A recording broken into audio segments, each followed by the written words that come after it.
Hi, my name is Gator Hillard, and I'm here on behalf of Expert Village to talk today about making bread pudding with a bourbon sauce. Okay, we got the butter melted down. We're going to start adding the rest of the ingredients to it.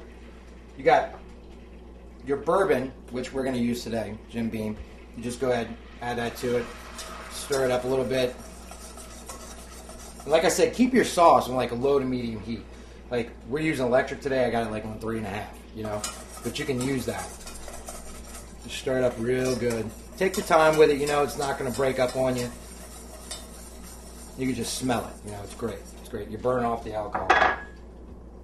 Next up, you can throw in your powdered sugar. It doesn't really matter how you put in these ingredients because it's all going to be combined in one sauce anyway. So this is that 1 box, 1 pound of powdered sugar that you're going to use. Just go ahead and dump it all in. And I'm going to show you guys what you're basically looking for. Make sure it's all off the edges, because what happens is, like sugar, it caramelizes. Like if it sits on the side of the pot and it burns, and there goes that whole thing about not tasting well again. But you want to, it's all stirred up.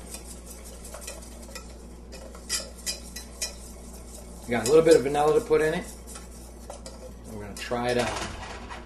Sometimes too, if your sauce is too thick, you can add milk to it, and that's just by like visual, We're gonna go ahead and go like 1 teaspoon of vanilla to this sauce.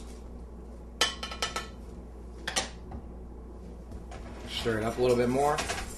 Put that color on it.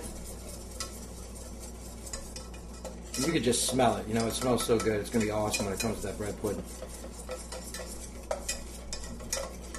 Take me back home today, There you go. And see, I might be like a little bit too thick. It's just like it's your own preference. I like it kind of thick. It just coats it up, and it's really good. It just doesn't come off. It doesn't roll off your bread pudding. It's awesome. So that's the way I'm going to go ahead and keep it today. But that's it. That's the way you want it to look.